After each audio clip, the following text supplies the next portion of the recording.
हाँ जी, good evening. चलिए, आज हम बात करेंगे ऑनलाइन गेमिंग के इशू को लेके, जिसके ऊपर गवर्नमेंट ने एक बैन लगाने की बात करी है। उस चीज़ को समझेंगे कि क्या इशू है। इसके ऊपर क्वेश्चन आ सकता है एग्जाम में, बहुत केयरफुली, क्योंकि ये क्रूशल टॉपिक है। इंटरनल सिक्योरिटी के पर्सपेक्टिव से, जनरल साइंस के पर्सपेक्टिव से, इकोनॉमिक्स के पर्सपेक्टिव से, तो तीनों नज़रिए हैं। और सबसे इम्पोर्टेंटली एथिक्स के पर्सपेक्टिव से। तो आज जो ऑनलाइन गेमिंग का अपना इशू है, इसको मैं चार भागों में आपके साथ बांट के एक्सप्लेन करूंगा। 4 पार्ट्स में वी विल डिवाइड दिस। पहले हम सच समझेंगे यहाँ पर कि इशू क्या है। फिर दूसरा हम समझेंगे कि कुछ डेटा एंड स्टैटिस्टिक्स हमें क्या समझाते हैं। फिर तीसरा हम देखेंगे कि इंटरनेशनल लेवल पर क्या सिनेरियो है। और फिर चौथे लेवल पर हम देखेंगे कि एथिकल पर्सपेक्टिव क्या है। तो इन चार नज़रियों से देखने की हम कोशिश करेंगे इस पूरे इशू को, और आपको सारी चीज़ें आराम से समझ आ जाएंगी। तो सबसे पहले देखते हैं कि इशू क्या है यहाँ पर।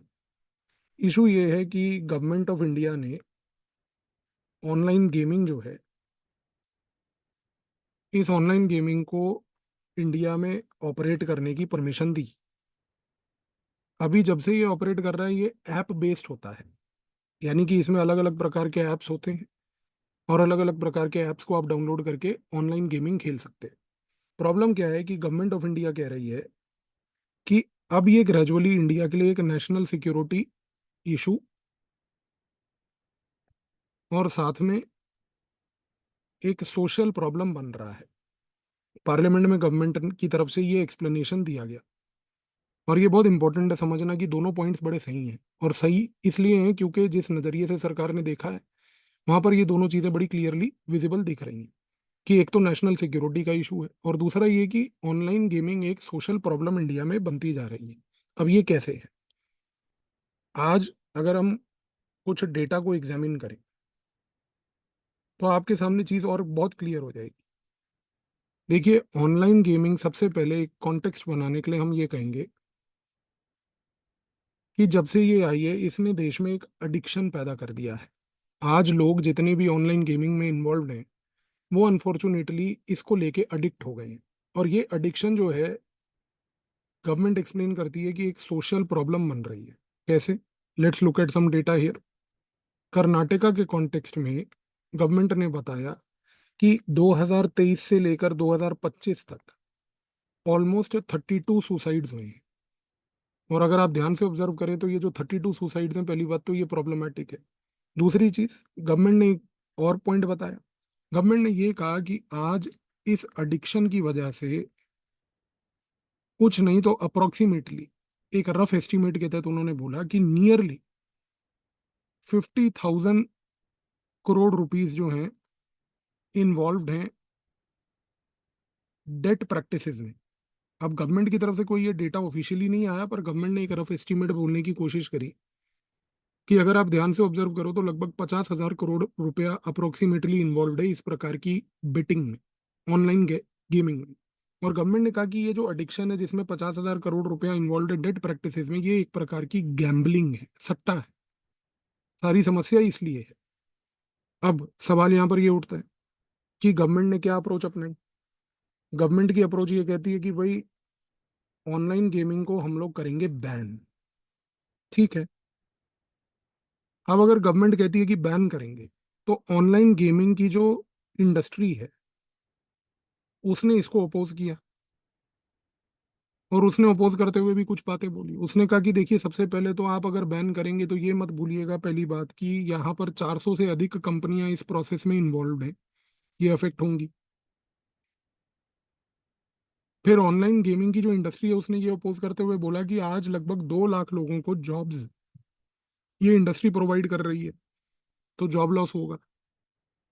तीसरा, इंडस्ट्री ने ये पॉइंट बोला कि 2 लाख जॉब 400 कंपनियों के सवाए, सबसे इंपॉर्टेंट बात यह है कि 15,000 से 18,000 करोड़ रुपए सालाना ये इंडस्ट्री आपको जीएसटी के फॉर्म में दे रही है। तो ये एक बहुत बड़ा सोर्स ऑफ रेवेन्यू है सरकार के लिए। 15,000 करोड़ रुपए का रेवेन्यू आना, जो कि एक मोमेंट में वाइप आउट हो जाएगा इस बैन से, ये सरकार को भी थोड़ा सोचना पड़ेगा कि इतने बड़े रेवेन्यू के झटके के लिए क्या वो एकदम से तैयार है। दूसरा, 2 लाख जॉब्स जो आज की डेट में है वो एकदम से ओवरनाइट वाइप आउट हो जाएंगी, तो वो लोगों को कैसे अब्जॉर्ब किया जाएगा, उसके लिए तैयार है।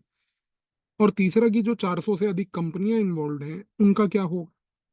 इस कॉन्टेक्स्ट में सोसाइटी में जो डिबेट चल रहा है वो ये चल रहा है। डिबेट ये चल रहा है कि भाई, गवर्नमेंट कहती है कि हम ऑनलाइन गेमिंग को बैन करेंगे, ठीक।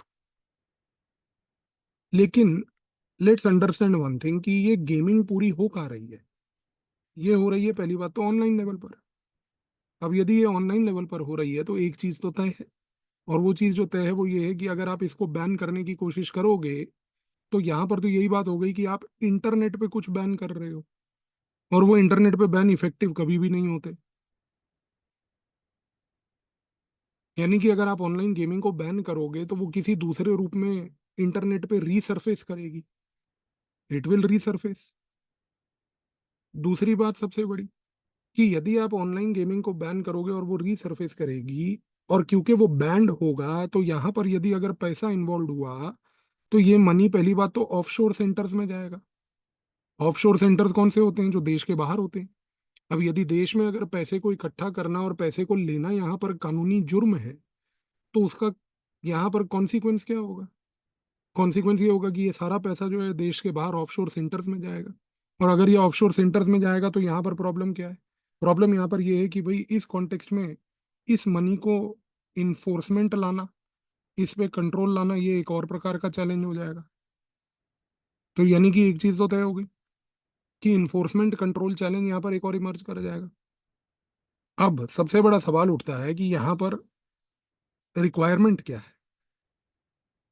रिक्वायरमेंट कुछ ऐसी है कि अगर हम कुछ इंटरनेशनल नॉर्म्स को देखें, तो इंटरनेशनल नॉर्म्स में पहली बात तो क्या हो रहा है। सबसे पहले अगर हम बात करें यूनाइटेड किंगडम की, तो यूनाइटेड किंगडम इस ऑनलाइन पूरे गेमिंग को कैसे आज की डेट में टैकल कर रहा है। यूनाइटेड किंगडम ये बात बोलता है कि भाई, हमारे यहाँ पर बैन है सेलिब्रिटी एंडोर्समेंट का। सेलिब्रिटी एंडोर्समेंट का ऑनलाइन गेमिंग के ऊपर उन्होंने एक बैन लगा रखा है। उनका लॉजिक ये है कि अगर सेलिब्रिटीज आज की डेट में इसको प्रमोट नहीं करेंगे, तो शायद इस पर्टिकुलर इंडस्ट्री का अपटेक उतना नहीं होगा। अपटेक यानी कि उसका यूसेज उतना नहीं होगा। आज अगर आप देखें तो हमारे सारे जितने भूखे नंगे क्रिकेटर्स हैं, और जितने भी ये हमारे सो कॉल्ड बॉलीवुड के स्टार्स हैं, पैसे के लिए अपनी इज्जत भी बेच देते हैं, गुटखा तंबाकू तक प्रमोट करते हैं, दीन ईमान क्योंकि कुछ होता नहीं। तो आज इस प्रकार के सेलिब्रिटी इंडोर्समेंट से और ज्यादा इस चीज को बढ़ावा मिल रहा है। तो ये यूके की एक प्रैक्टिस है जो भारत अपना सकता है। दूसरी चीज, यूएस में एक बहुत इंटरेस्टिंग प्रैक्टिस है कि बहुत स्ट्रिंजेंट केवाईसी नॉर्म्स हैं, और ये भारत अपना सकता है इस कारण से, क्योंकि अगर आप देखिए तो हमारे यहाँ पर आज की डेट में ऑनलाइन बेटिंग में पैसा लगाने के लिए केवाईसी नॉर्म्स का जो लेवल है वो बिल्कुल भी अग्रेसिव और पॉजिटिव नहीं है। किसी प्रकार का डॉक्यूमेंटेशन यहाँ पर जो है गवर्नमेंट मेंटेन नहीं कर रही है। केवाईसी नॉर्म्स को अगर स्ट्रॉन्ग कर दिया जाए तो ये एक डिटरेंट बन सकता है। तीसरी चीज यहाँ पर सबसे बड़ी ये है कि सर, इटली ने क्या काम किया है। इटली ने एक अलग प्रकार का गेम खेला। उसने कहा है कि सर, ऑनलाइन गेमिंग लेवल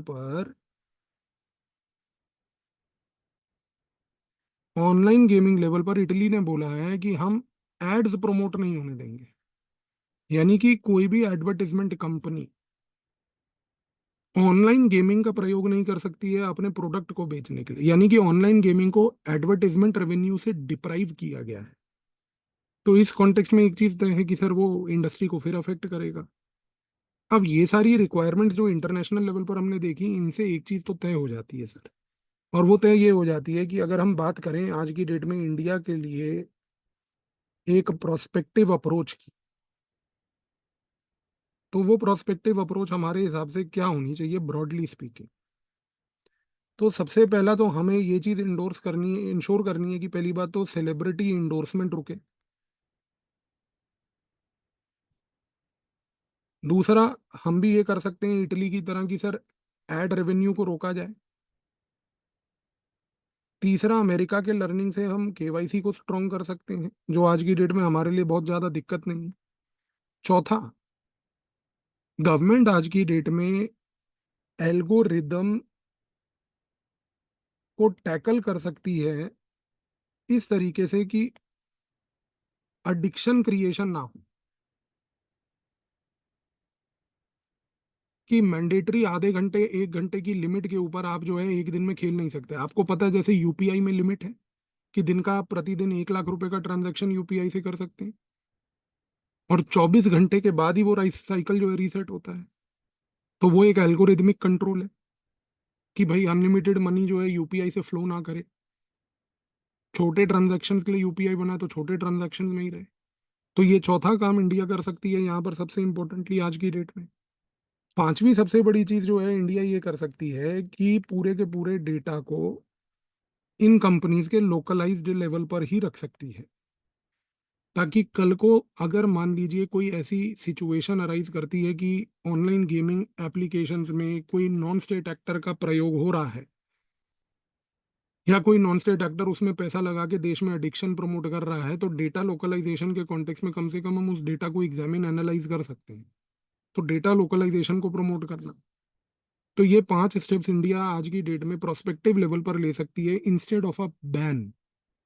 क्योंकि कल को क्वेश्चन यही आ सकता है कि should there be a ban on online gaming और should there be more regulation.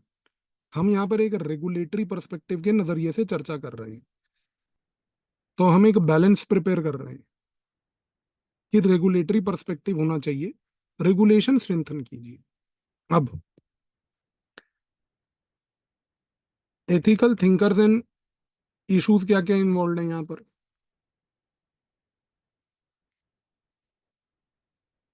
देखिए, सबसे पहली बात ये कहना तो गलत नहीं होगा, आप इस बात से सहमत होंगे कि ऑनलाइन गेमिंग जो है, पहली बात तो ये लोगों की वल्नरेबिलिटी को एक्सप्लॉइट कर रही है। क्योंकि खास करके आप देखिए कि जो लोग गरीब हैं या जिन लोगों के पास पैसे की थोड़ी सी किल्लत है, जब ये भी ऑनलाइन गेमिंग में जाते हैं तो इनको फ्री क्रेडिट दिया जाता है, 5,000, 6,000, 10,000, 50,000 रुपए का। वो क्रेडिट एक प्रकार का क्या होता है, इंड्यूसमेंट। आपको ल्योर करता है, इंड्यूसमेंट दिया जाता है। तो सबसे बड़ा चैलेंज यहाँ पर यह है कि ये वल्नरेबिलिटी को एक्सप्लॉइट कर रहा है, कि ह्यूमन टेंडेंसी को एक्सप्लॉइट कर रहा है। दूसरी सबसे बड़ी बात यह है कि अगर हम ऑनलाइन गेमिंग की बात करें तो यहाँ पर आज ऑनलाइन गेमिंग जो हमारी है, ये कोई स्किल बेस्ड गेमिंग को प्रमोट नहीं कर रही है। ये प्रमोट कर रही है एक बहुत इंपॉर्टेंट एस्पेक्ट को, जो है बेसिकली यहाँ पर कहना गलत नहीं होगा इस कॉन्टेक्स्ट में, कि ये प्रमोट कर रही है एक तरीके से एक्सप्लॉइटेटिव गैम्बलिंग। तो ऑनलाइन गेमिंग यहाँ पर कोई देश के स्किल को इनहेंस नहीं कर रही है, एक सट्टे के नजरिए से, गैम्बलिंग के नजरिए से चीजों को यहाँ पर प्रमोट कर रही है। तीसरी सबसे बड़ी चीज यहाँ पर यह है कि सर, ऑनलाइन गेमिंग इंडिया में आज की डेट में वर्क करती है ऑन डोपामीन ट्रिगर्स। ये व्यक्ति के डोपामीन ट्रिगर्स को एक्सप्लॉइट करती है, और इन डोपामीन ट्रिगर्स के थ्रू जब वो थोड़ा सा अमाउंट जीतता है या थोड़ा सा अमाउंट उसको दिया जाता है, तो उससे वो और उस गेम में अडिक्ट हो जाता है। ये प्रॉब्लमेटिक इसलिए है यहाँ पर क्योंकि अगर हम बात करें एक इंपॉर्टेंट थिंकर की जिनका नाम है कार्ल इलियट। कार्ल इलियट ने एक बहुत इंपॉर्टेंट चीज बोली। उसने एक कॉन्सेप्ट दिया, वो कॉन्सेप्ट यहाँ अप्लाई होता है। कॉन्सेप्ट का नाम है फार्मास्यूटिकल मोरालिटी। और ये फार्मास्यूटिकल मोरालिटी अप्लाई करता है ऑनलाइन गेमिंग के कॉन्सेप्ट पे। क्यों? क्योंकि फार्मास्यूटिकल मोरालिटी के कॉन्सेप्ट में कार्ल इलियट ने बड़ी इंटरेस्टिंग बात बोली। उसने कहा कि आज की डेट में हो क्या रहा है कि जो फार्मास्यूटिकल कंपनीज हैं, ये फार्मास्यूटिकल कंपनीज बेसिकली क्या करती हैं कि ह्यूमंस की वीकनेस को एक्सप्लॉइट करके उसको कैपिटलिज्म के एस्पेक्ट से जोड़ती हैं। और वो एग्जाम्पल देता है मल्टीविटामिन्स का। भाई आज की डेट में आप मल्टीविटामिन इंडस्ट्री को देखिए कि कितनी बड़ी इंडस्ट्री है, लेकिन डॉक्टर्स तक आज की डेट में हिचकते नहीं मल्टीविटामिन को रेकमेंड करने के लिए, क्योंकि उनको कमीशन मिलता है। और सरप्राइजिंग बात यह है कि मल्टीविटामिन रेकमेंड करने के बजाय डॉक्टर आपको ये नहीं बोलेगा कि एक हेल्दी डाइट लीजिए, क्योंकि जो नेचुरल फॉर्म में मल्टीविटामिन है, पहली बात तो वो फायदा देता है। इसने अपनी रिसर्च में फार्मास्यूटिकल मोरालिटी में प्रोबायोटिक्स का एग्जाम्पल दिया। इसने कहा कि जिस प्रकार से प्रोबायोटिक्स की टैबलेट्स बिकती हैं, उनमें क्या होता है क्या नहीं होता किसी को मालूम नहीं है, लेकिन आज दही है सबसे रिच प्रोबायोटिक की। आज कांजी होती है जो बनती है बेसिकली गाजरों की, रेड कैरेट्स जो होती हैं उसका फर्मेंटेशन करके एक लिक्विड बनाया जाता है जो कि आज पेट के लिए सबसे हेल्दी माना जाता है। तो वो कार्ल इलियट क्या कह रहा है कि यहाँ पर आप ह्यूमन वीकनेस को एक्सप्लॉइट करके कैपिटलिज्म से जोड़ रहे हो। ऑनलाइन गेमिंग में क्या हो रहा है, यही चीज तो हो रही है कि आप एक ह्यूमन वीकनेस को एक्सप्लॉइट करके कैपिटलिज्म के नजरिए से जोड़ रहे हो। तो इस कॉन्टेक्स्ट में कार्ल इलियट का ये एक रिसर्च यहाँ पर बड़ा क्रूशल है। दूसरा, अगर हम बात करें तो यहाँ पर आता है अमर्त्य सेन। एथिक्स की क्लासेस में हम इनके बारे में चर्चा भी कर चुके हैं। हमने बताया अमर्त्य सेन की कैपेबिलिटी अप्रोच। देखिए अमर्त्य सेन की कैपेबिलिटी अप्रोच ने क्या बात बोली। अमर्त्य सेन ने एक सिंपल सी बात ये बोली, उन्होंने कहा कि देखिए आज की डेट में डेवलपमेंट जो कंट्री करती है उसमें ऑब्जेक्टिव ये होना चाहिए कि हम ह्यूमन की फ्रीडम को इनलार्ज करें। और ह्यूमंस की फ्रीडम को इनलार्ज करने के लिए जब हम डेवलपमेंट करते हैं तो डेवलपमेंट में हमें फोकस ये करना चाहिए कि जितने भी रिसोर्सेज हैं स्टेट के पास, वो स्टेट्स ह्यूमन की फ्रीडम को इनलार्ज करें। फ्रीडम यानी कि उनकी एक ability to take independent decision. तो ये चीज आपको याद रखनी है। तो अमर्त्य सेन ने क्या बात बोली, उन्होंने कहा कि देखो विकास का जो कार्य है, डेवलपमेंट है, that development does not mean कि आप बेसिकली बड़े बड़े फ्लाईओवर बना रहे हो या बड़े बड़ा इंफ्रास्ट्रक्चर बना रहे हो। अमर्त्य सेन का पर्सपेक्टिव ऑफ डेवलपमेंट जो इकोनॉमिक्स में हम पढ़ते हैं वो है कि माइन्यूट इंडिविजुअल लेवल का। तो Amartya Sen is basically a micro economist at the developmental level. तो अमर्त्य सेन ने क्या बात बोली, अमर्त्य सेन ने ये बात बोली कि भाई ह्यूमन के फ्रीडम को इनलार्ज करो, उसकी ability to take independent decision enlarge करो। आपको उसके लिए सारा रिसोर्स लगाना है। अब एक इंडिविजुअल एक इंडिपेंडेंट तरीके से डिसीजन कैसे लेगा, वो तब लेगा जब उसको अच्छी हेल्थ केयर प्रोवाइड की जाएगी। वो तब लेगा जब आज की डेट में बेसिकली हेल्थ केयर के साथ साथ उसको अच्छी एजुकेशन प्रोवाइड की जाएगी। इस कॉन्टेक्स्ट में अमर्त्य सेन की कैपेबिलिटी अप्रोच को अगर हम ऑनलाइन गेमिंग के नजरिए से देखें तो ऑनलाइन गेमिंग के नजरिए से यहाँ पर इशू क्या आ रहा है, ये सोसाइटी में पहली बात तो फ्रीडम एनलार्ज नहीं कर रही है। ये फ्रीडम एनलार्ज क्यों नहीं कर रही है, क्योंकि यहाँ पर जो आपके डिसीजन जो हो रहे हैं ये किसी भी प्रकार से आपकी अबिलिटी टू लिव बेटर तो प्रमोट नहीं कर रहे। जो भी आप ऑनलाइन गेमिंग में पैसा लगा के सट्टे के तरीके से गैम्बलिंग कर रहे हो उससे आपकी क्वालिटी ऑफ लाइफ तो इंप्रूव नहीं हो रही, पहली बात तो अमर्त्य सेन ने बोला कि भाई ये फ्रीडम के कॉन्सेप्ट के खिलाफ है। और दूसरा, अमर्त्य सेन क्या बोलेंगे, वो कहेंगे कि भाई अगर देश में ऑनलाइन गेमिंग में लोग एडिक्शन पाल रहे हैं, ये एडिक्शन आज की डेट में अगर लोग पाल रहे हैं तो ये क्लियर कट एग्जांपल है कि आपकी ह्यूमन फ्रीडम जो है वो डेवलप नहीं हुई, यानी कि स्टेट की तरफ से एफर्ट नहीं लिया गया एजुकेशन में। तो अमर्त्य सेन क्या कहेंगे कि भाई ये एजुकेशन पॉलिसी का सबसे बड़ा फ्लॉ है, कमी है, कि आपके देश में आपकी कैपेबिलिटी उस लेवल पर डेवलप ही नहीं की गई कि आप इस चीज को समझ पाए। अब यहाँ पर थोड़ा सा गौर करके याद रखिएगा बच्चे कि ये बात हो रही है कॉग्निटिव लेवल पर। कॉग्निटिव लेवल पर का मतलब ये है कि सर आपकी सोच डेवलप नहीं हुई ना, वैसे आपको सोच के समझाया नहीं गया अच्छे तरीके से जब आपके साथ डेवलपमेंट हो रहा था कि कैसे यहाँ पर ये कार्य करने से ऑनलाइन गेमिंग के आप एडिक्शन में डेट ट्रैप में फंस जाएंगे। तो ये एजुकेशन की भी कमी। तो यहाँ पर कैपेबिलिटी अप्रोच का एप्लीकेशन। तीसरा, यहाँ पर हमारे पेशवा रघुनाथ राव, इनका बहुत बड़ा एप्लीकेशन है। अब आप कहेंगे कि पेशवा रघुनाथ राव एथिक्स में, बिल्कुल देखिए ऑब्जेक्टिव हमारे एथिक्स के कोर्स का भी यही है जो मैंने आपको कई बार बताया। हम हिडन थिंकर्स का प्रयोग करेंगे, हमें गांधी नेहरू टैगोर करना ही नहीं क्योंकि सारी दुनिया वही कर रही है। हमें टॉप 100 में मार्क्स लाने हैं तो हमें वो यूनिकनेस रखनी है। तो कार्ल इलियट के बारे में 99% लोगों को नहीं पता। रघुनाथ राव पेशवा जो थे, मराठी पेशवा, उन्होंने क्या बात बोली। रघुनाथ राव ने एक सबसे इंपॉर्टेंट बात ये बोली कि एक सोसाइटी में जो गवर्नमेंट होती है उस गवर्नमेंट को एक इकोनॉमिक पॉलिसी अपनानी चाहिए, और वो इकोनॉमिक पॉलिसी होनी चाहिए लोका संग्रह फिलॉसफी के ऊपर। लोका संग्रह फिलॉसफी क्या होती है, लोका संग्रह एक ऐसी फिलॉसफी होती है जिसमें ये बोला जाता है कि there is collective welfare, collective welfare.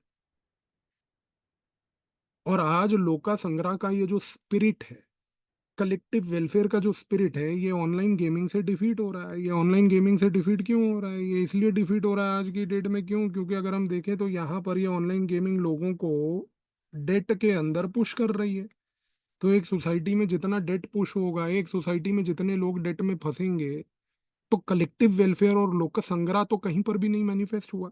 तो ऑनलाइन गेमिंग के आंसर को अगर आप जीएस के 1 2 3 में लिख रहे हैं तो रघुनाथ राव का मेंशन करेंगे तो 1 नंबर फालतू मिलेगा। एथिक्स के कॉन्टेक्स्ट में मेंशन करेंगे, 1 नंबर फालतू मिलेगा। पहले भी बता चुका हूँ, 4 जीएस के पेपर, 20 सवाल हर पेपर में, 80 टोटल सवाल। हर पेपर में केवल 1 मार्क फालतू लाना है, 80 नंबर फालतू। इंडियन पोस्टल सर्विस में और रैंक 5 में यही फर्क है, 80 नंबर का। सारा गेम है 1 मार्क का, और 1 मार्क का गेम आता है सर ये छोटी माइन्यूट चीजों से। तो खेल यही है, रघुनाथ राव, लोगों को डेट में पुश कर देना ऑनलाइन गेमिंग की वजह से लोका संग्रह की फिलोसफी काम नहीं कर रही। इस कॉन्टेक्स्ट में लास्टली अगर हम बोलें तो जीन पॉल सत्रे, एक और बड़े इंपॉर्टेंट थिंकर जो हैं, वेस्टर्न ट्रेडिशन के थिंकर हैं, वो क्या कहते हैं सर? वो कहते हैं कि भाई आज की डेट में अगर हम देखें तो एक सोसाइटी को ऑथेंटिक फ्रीडम प्रमोट करनी चाहिए। ऑथेंटिक फ्रीडम वो फ्रीडम होती है जहां पर आदमी रिस्पॉन्सिबल हो। अब ये जो ऑथेंटिक फ्रीडम और रिस्पॉन्सिबिलिटी की बात कर रहे हैं कि सोसाइटी में व्यक्ति रिस्पॉन्सिबल हो, क्या आज की डेट में ये आइडिया को अगर हम ऑनलाइन गेमिंग के नजरिए से देखें तो ये अप्लाई हो रही है? बिल्कुल नहीं हो रही। क्योंकि ऑनलाइन गेमिंग क्या कर रहा है सर? आज की डेट में एक इल्यूजन क्रिएट कर रहा है इजी वेल्थ का। और क्योंकि आज ये एक इल्यूजन क्रिएट कर रहा है इजी वेल्थ का, तो इस इजी वेल्थ से आदमी रिस्पॉन्सिबल तो नहीं बन रहा। और अगर आदमी रिस्पॉन्सिबल नहीं बन रहा है क्योंकि उसको लग रहा है मेरे पास एक शॉर्टकट है, कुछ आसानी से चंद मिनटों में कुछ सट्टा लगा के मैं पैसे कमा लूंगा, तो ये कोई फ्रीडम प्रमोशन वाला काम तो है नहीं। तो यहाँ पर अगर आप जीन पॉल सत्रे की बात करो जिन्होंने फ्रीडम की बात करी, या आप आज की डेट में अमर्त्य सेन की बात करो जिन्होंने कैपेबिलिटी की बात बोली, घूम फिर के अगर आप देखो तो पर्सपेक्टिव्स दोनों के सिमिलर हैं कि इंडिविजुअल को रिस्पॉन्सिबिलिटी लेनी है अपनी। और यहाँ पर रघुनाथ राव ने उस कॉन्टेक्स्ट में एक कलेक्टिव पर्सपेक्टिव दिया। यहाँ पर कार्ल इलियट ने जो है एक सोशल पर्सपेक्टिव दिया। तो हमने सोशल नजरिए से, इंडिविजुअल नजरिए से, इकोनॉमिक नजरिए से, 3 एथिक्स के अलग अलग प्रिज्म्स के नजरिए से हमने देख लिया इसको। तो ये चीज क्लियर हुई जी आपको? तो साधारण तरीका है जी, देखो, कम से कम अब आपको ऑनलाइन गेमिंग के इस इशू को, कि इशू क्या था और उसको एथिक्स के किस नजरिए से देखना है, मैंने दोनों पर्सपेक्टिव आपको दे दिए। ठीक है जी। तो यही था जी हमारे आज के डिबेट में। बाकी मिलते हैं आप लोगों को दोबारा से 8 बजे आज, with respect to the Indian society topics. और आज करेंगे role of woman and woman organization वाला टॉपिक जो है उसको करेंगे आज। चलिए।